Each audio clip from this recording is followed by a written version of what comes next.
भाजपा की नगर सेविका वर्षा भानुशाली के खिलाफ एंटी करप्शन का केस हुआ था, जिसमें 50,000 रुपए लेते हुए रंगे हाथ पकड़ा गया था। उन्हें 5 साल की सजा हुई है, जिसे हाई कोर्ट में पेंडिंग रखा गया है। लेकिन 5 लाख का उनके ऊपर जुर्माना लगा है, जो कि अब तक भरा नहीं है। और इस बार उन्होंने वापस उसी प्रभाग से अब फॉर्म भरा और ऑब्जेक्शन लिया। इस वक्त मेरे साथ है रोहित सोरना।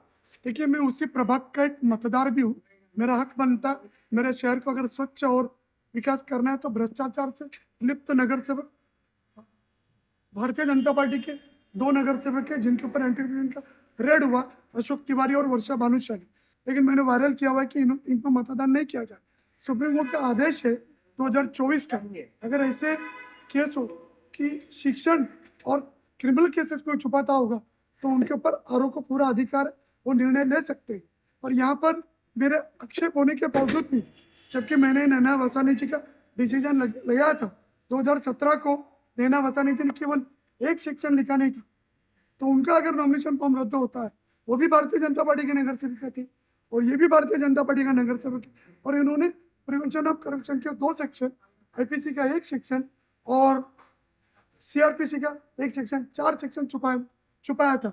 इसलिए इनका नॉमिनेशन फॉर्म रद्द करने का मांग किया। और एफिडेविट में अभिसाक्षी कॉलम में इन्होंने सिग्नेचर नहीं किया था। आरोप को अधिकार है रद्द करने का, लेकिन आरोप ने भारतीय जनता पार्टी के दबाव में आकर स्थानिक आमदार भी रिश्वत लेते हुए गिरफ्तार हुए थे 28 दिसंबर 2002 को। तो ये अगर ऐसे ही रहेगा तो भारतीय जनता पार्टी का जो बोलना है पार्टी पे डिफरेंस। तो अभी वर्षा भानुशाली के खिलाफ आपने शिकायत तो की, आरओ ने सुना नहीं था। आगे की क्या करोगे अब आगे? देखिए, महाराष्ट्र इलेक्शन रूल्स 1966 के रूल 15 के हिसाब से मुझे अधिकार है। उसके बाद हाईकोर्ट या सुप्रीम कोर्ट मैं नहीं जा सकता हूँ, क्योंकि प्रावधान केवल 3 दिन का होता है। तो मैं अपील फाइल कर रहा हूँ दोपहर को 3 बजे। जैसे अपील मेरा फाइल होगा, मुझे माननीय जिला न्यायालय ठाणे के ऊपर विश्वास है, कानून को मैं मानता हूँ, मुझे भरोसा है कि मुझे न्याय मिलेगा।